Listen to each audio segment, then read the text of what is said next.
আজকে আমি নিয়ে এসেছি ময়দার মধ্যে সেদ্ধ আলু দিয়ে দুর্দান্ত স্বাদের একটা রেসিপি। অনেকেই কিন্তু এইভাবে এই ময়দার মধ্যে সেদ্ধ আলু দিয়ে এই দুর্দান্ত স্বাদের রেসিপিটি কিন্তু খাননি। তো তাদেরকে অবশ্যই রিকোয়েস্ট করব একবার এইভাবে ময়দার মধ্যে সেদ্ধ আলু দিয়ে এই রেসিপিটি বানানোর জন্য। আশা করছি সকলের খুবই ভালো লাগবে। তো আসসালামু আলাইকুম, আশার মিনি কিচেনে সকল বন্ধুদের স্বাগত জানিয়ে শুরু করছি। আর ভিডিওটি স্কিপ না করে দেখতে থাকুন কিভাবে আমি আজকে রেসিপিটি বানাচ্ছি। ভিডিওটি কিন্তু সম্পূর্ণ দেখতে থাকুন, স্কিপ করলে কিন্তু বাদ চলে যাবে আমি রেসিপিটি কিভাবে বানাচ্ছি। এখানে দেখুন আমি একটা থালার মধ্যে একটা বাটি মেপে এক বাটি ময়দা নিয়ে নিচ্ছি।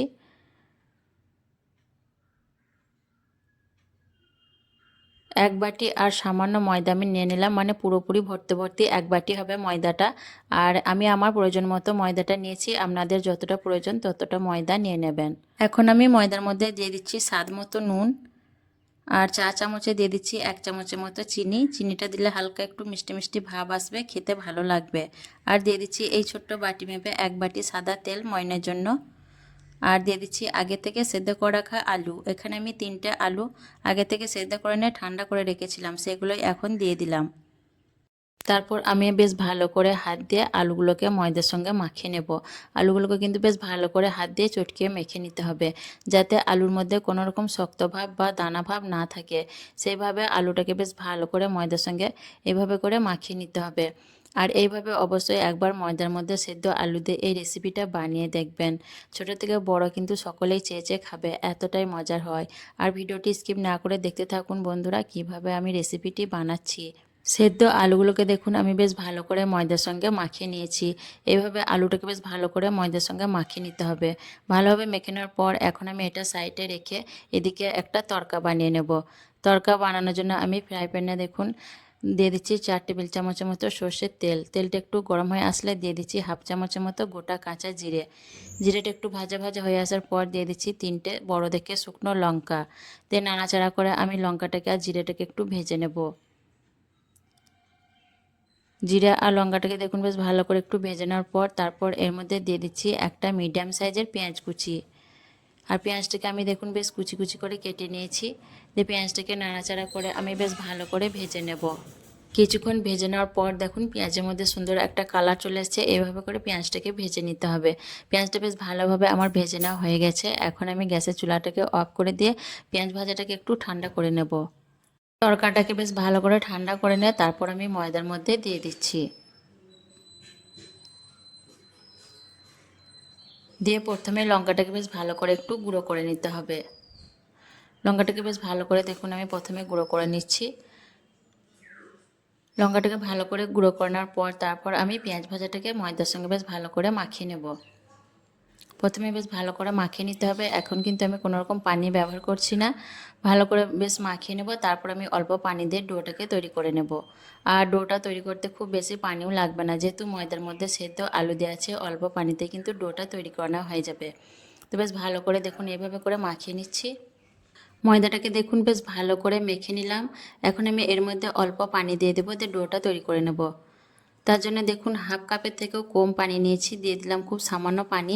দিয়ে আমি ডোটাকে বেশ ভালো করে মথে তৈরি করে নেব। এর থেকে কিন্তু আর বেশি পানি লাগবে না, এই পানিতেই আমার ডোটা মাখিয়ে নেওয়া হয়ে যাবে। আমি বেশ ভালো করে মথে ডোটাকে তৈরি করে নেব।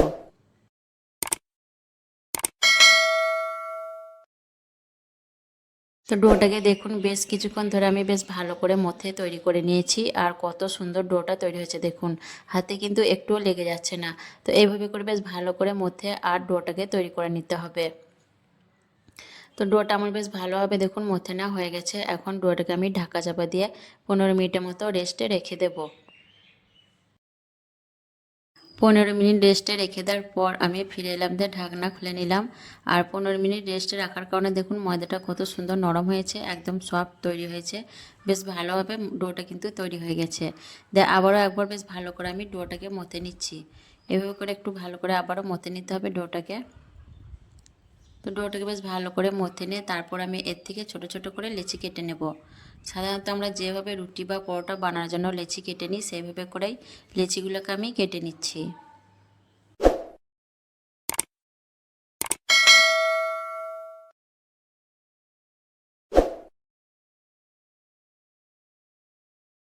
লেচিগুলোকে কেটে নেওয়ার পর এখন আমি একটা একটা করে নিয়ে বেশ ভালো করে গোল করে তৈরি করে নেব। এভাবে করে আমি সবগুলো লেচিকে গোল করে তৈরি করে নেব। যেমন আমরা রুটি বেলার জন্য লেচিগুলোকে বেশ ভালো করে গোল করে তৈরি করে নিই, সেইভাবেই দেখুন লেচিগুলোকে আমি এইভাবে করে সুন্দর করে গোল করে নিচ্ছি। তো সবগুলো লেচি এভাবে আমি সুন্দর করে গোল বানিয়ে নেব। সবগুলো লেচিকে আমি দেখুন বেশ ভালোভাবে সুন্দর করে গোল করে তৈরি করে নিয়েছি। প্রত্যেকটা লেচিকেই দেখুন বেশ ভালোভাবে গোল তৈরি করে নিয়েছি। এভাবে সুন্দর করে গোলগুলোকে তৈরি করে নিতে হবে। আর এখানে আমি প্লেটের মধ্যে নিয়েছি অল্প কর্নফ্লাওয়ার বেলার জন্য। তারপর আমি বোর্ডের ওপরে দেখুন অল্প কর্নফ্লাওয়ার নিয়ে নিচ্ছি। খুব বেশি কর্নফ্লাওয়ার লাগবে না, অল্প কর্নফ্লাওয়ারের মধ্যে বেশ ভালোভাবে বেলে নেওয়া হয়ে যাবে। তারপর আমি একটা লেচি দেখুন এইভাবে হাত দিয়ে বসিয়ে নিচ্ছি, দিয়ে আবারও ওপর থেকে একটু কর্নফ্লাওয়ার দিয়ে দিলাম, দিয়ে আমি একটা রুটি বেলে নেব। সাধারণত যেভাবে আমরা রুটি বেলি সেইভাবে একটা রুটির মতো করে আমি বেলে নেব। আর রুটিটা খুব মোটা করেও বেলবো না, আবার খুব বেশি পাতলা করেও বেলবো না। স্বাভাবিক যেরকম আমরা রুটি বেলি সেইভাবে করেই বেলে নেব। একটা রুটি আমার দেখুন বেলে নেওয়া হয়ে গেল। আর রুটিটাকে বেশ ভালো করে গোল করে বেলে নিতে হবে, তাহলে রুটিটা দেখতেও ভালো লাগবে আর খেতেও ভালো লাগবে। এভাবে সুন্দর করে গোল করে রুটিটাকে তৈরি করে নেবেন। আর কতটা দেখুন মাশাআল্লাহ দেখতে ভালো লাগছে রুটিটা। আর রুটিটা দেখুন আমি বেশ মোটা করেও বেলে নিই, আবার খুব পাতলাও করিনি। মাঝে মাঝে ভাবে দেখুন রুটিটাকে আমি এইভাবে করে বেলে নিয়েছি, দেখেই বুঝে নিতে পারছেন। তো একটা রুটি আমার বেলে নেওয়া হয়ে গেল। এখন রুটিটাকে আমি একটা থালার মধ্যে তুলে নিচ্ছি, আর বাকি রুটিগুলোকেও এইভাবে আমি তৈরি করে নেব। তারপর এদিকে আমি গ্যাস অন করে একটা তাওয়া গরম করে নিয়েছি, দিয়ে একটা রুটি দিয়ে দিলাম। রুটিটা একটু হয়ে আসার পর তারপর রুটিটাকে আমি একবার পাল্টে নিচ্ছি। রুটিটাকে আমি একটু পর পর এই পিঠ ওই পিঠ করে পাল্টে প্রথমে বেশ ভালো করে আগে রুটিটাকে সেঁকে নেব। তো দেখুন একটু পর পর এইভাবে করে রুটিটাকে আমি উল্টো পাল্টা করে বেশ ভালো করে আগে সেঁকে নেব। প্রথমে কিন্তু তেল দেওয়ার দরকার নেই।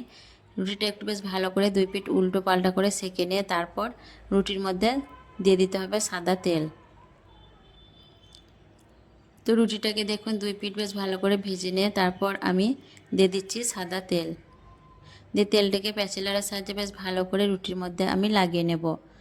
এভাবে করে দুই পিঠে বেশ তেলটাকে ভালো করে লাগিয়ে নিয়ে দিয়ে পরোটাটাকে বেশ ভালো করে আমি উল্টো পাল্টা করে লালচে লালচে করে ভেজে নেব। এইভাবে করে বেশ ভালো করে তেলটাকে মাখিয়ে নিতে হবে পরোটার মধ্যে, দিয়ে একটু লালচে রং ধরিয়ে বেশ ভালো করে আমি উল্টো পাল্টা করে পরোটাগুলোকে ভেজে নেব।